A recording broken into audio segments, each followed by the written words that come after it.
Hey everyone, it's me, Sam Stein. It's Friday afternoon when I'm recording this, and I wanted to do this because there's a piece of video I want to provide you guys that is like incredibly complex. It's complex because it's both deeply, deeply sad, and I'm going to try to hold it together through the video, but also one of the rarest signs of positive movement that I can recall over the past year. You might be wondering, what the hell are you talking about? But let me start back a year ago, because I've told this story before. About a year ago, before Donald Trump took office, the United States Congress was passing a end of the year funding bill. And if you remember, there was a lot of commotion because at the time, even though Donald Trump wasn't in office, Elon Musk railed against that funding bill because he thought it was deeply wasteful. And at the last minute, Republicans in Congress decided to essentially yank the bill, even though it had been in agreement.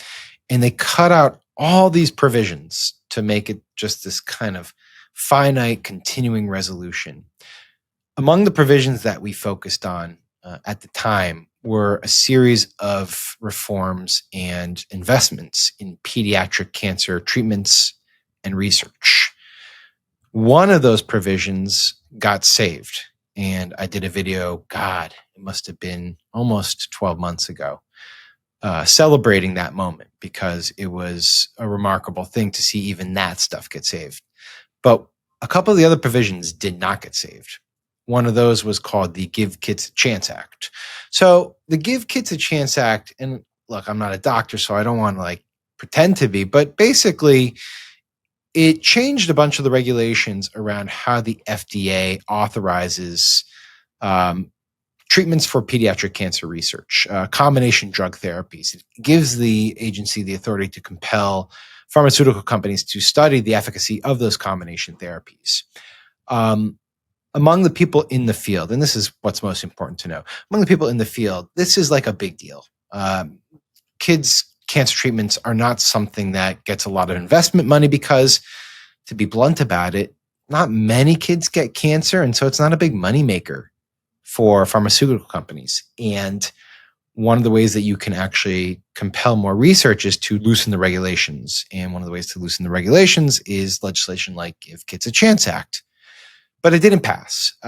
It was pushed at the last minute after the funding deal was passed. It was pushed as a separate bill, but Rand Paul, senator from Kentucky, said no, and he was able to block it because time was so short and compressed, and you had to make sure that every single senator was willing to vote for it. Otherwise, they'd have to engage in 60 hours of debate, and they just didn't have the time.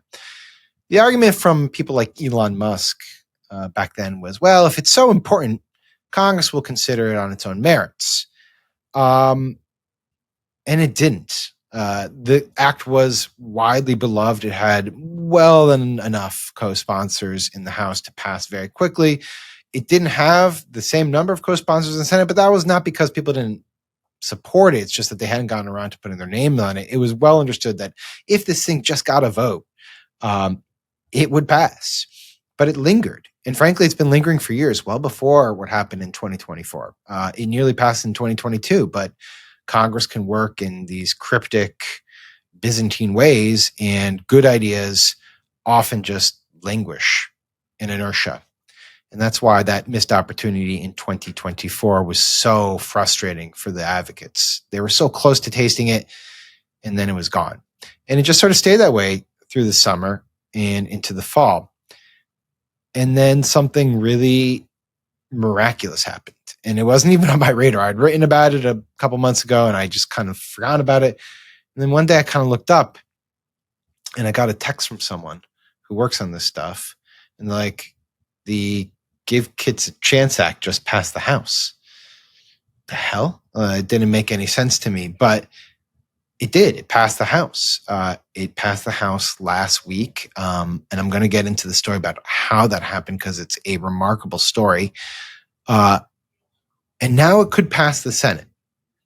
It could pass the Senate. I'm saying could for a reason, because it's not guaranteed. People are optimistic that it will pass the Senate. There's a thing called a hotline where you can basically move the legislation pretty quickly through the procedures, and it will pass the chamber provided no one objects to it.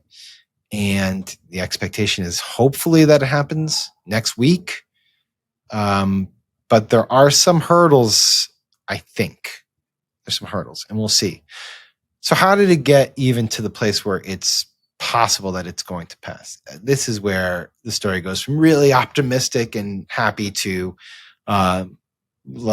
devastation, honestly. So what happened is that pediatric cancer research advocates in September do this thing where they bring everyone in the community up to Capitol Hill to effectively lobby lawmakers for their pet issues, or in this case, the Give Kids a Chance Act. And they did this thing this year, and I think they might do it every year, but they definitely did it this year, where the only ones who are lobbying are kids with cancer.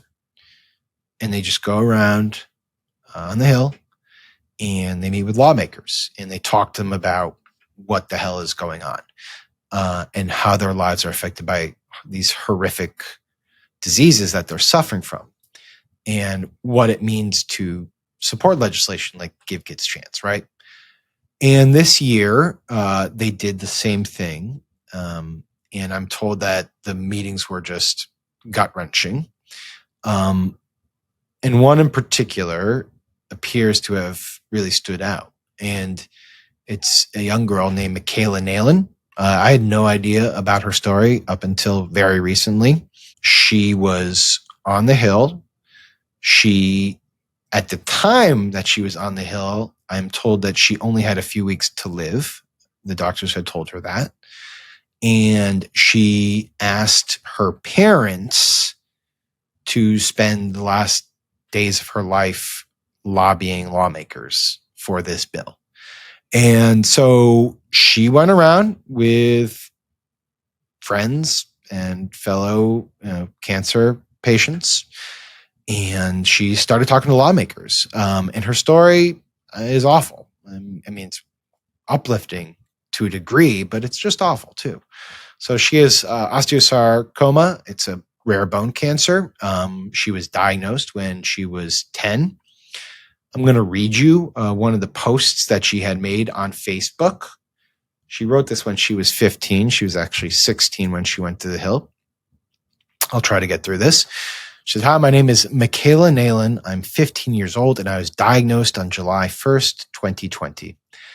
During COVID, I enjoyed walking my dog, who saw a cat and ran, causing me to sprain my ankle. After 2 months of waiting, it didn't get any better. My local doctor referred me to the Children's Hospital, Denver, where I received most of my treatment. I had a below-knee amputation in October, and then multiple lung surgeries following it. After relapsing 4 different times, the Colorado doctors didn't have any other choices for me, thus I started a trial at MD Anderson. When that trial didn't work, we finally decided to take a trip to the Cleveland Clinic, where I started treatment with Dr. Anderson. I've done radiation and radioactive treatments, and now I'm finishing up my final treatment, hopefully. With all these experiences under my belt, I've learned that the little things never matter that much, and they shouldn't interfere with living your life to the fullest."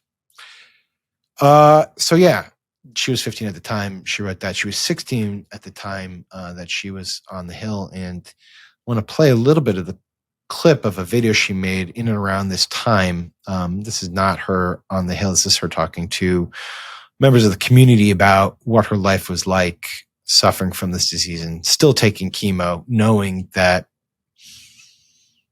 her, longevity was just not in the cards for her. The thought of making it to the end of the day isn't in the cards for me right now. I'm still taking chemo in hopes that it will kill this thing that keeps taking everything away from me. I'm 16. I have dreams and aspirations, and I want to make sure that others receive a better standard of care. So a bunch of lawmakers talked with her. I'm told that a number of them Zoomed her and sent her videos. I'm told that Senator Hickenlooper of Colorado Zoomed her family, and then 3 hours later, she died. Mikaela died on October 29th, and she was 16. So awful. It takes a lot of courage to do something like that for your end of life, and I don't know if I have that in me. But she did, and lo and behold, a few weeks later, this bill passed the House. And right now, as I'm speaking, the Senate is considering whether to move it on hotline. And if they do, it could go to President Trump's desk, and it could become law. And it would be just sort of a minor glimmer of positive news and productivity in a sea of dysfunction, discord, and controversy and inertia. Hickenlooper is not the only one who deserves credit for this. Senator Mark Wayne Mullen actually is the main senator who's on this bill and who has been pushing it, renaming the bill after Mikaela. He was instrumental in that. Representative Debbie Dingell has also been an incredible champion of this legislation, and Representative Michael McCall as well. I'm going to play a little segment of what he said on the floor about this legislation. I'm told that he has been just instrumental in moving this at this time. Each year, I meet a child who impacts me in a very strong way. And this year, I was blessed to get to know this beautiful, beautiful young woman by the name of Mikaela Naylon. And I could see in her eyes that she was at the height of her struggle with cancer. It took so much strength for her to come to the summit, but she believed that she was meant to be there. And she wanted her presence and her voice to help shape our policies and change our world for the better. In her final moments on this earth, I reached out to her and told her that her story would not be forgotten and that her legacy would continue to help thousands of other children. I wanted her to know that her impact would outlive all of us. And so today, in her honor, the United States Congress will vote on the Mikaela Naylon Give Kids a Chance Act. And then Senator Michael Bennet, Hickenlooper's Colorado colleague, has also played a really important role here. There are others too. I'm missing their names. But yeah, I'm going to keep tabs of this. I'm going to follow this until we see its fate in the Senate. And then if it passes, if we get a signature from Donald Trump. But because I covered this last December and because I had written about this a few months ago, I wanted to just keep following it. And I got to be honest, I didn't think it was going to pass. I'm hopeful, I guess cautiously optimistic is a way to put it, that it will pass. I still look back at the fact that it didn't pass in December 2024 as a cruel, cruel, cruel development. It wouldn't have necessarily mattered at all for Mikaela, probably not at all. But it could have mattered for someone like her. We don't know. We wasted 12 months on a piece of legislation that everyone seems to support, but Congress can't figure out how to get through its chambers until now, hopefully. So anyways, thank you for letting me open up about this. And I appreciate your attention to this. And I'll stay on top of this for you. Take care.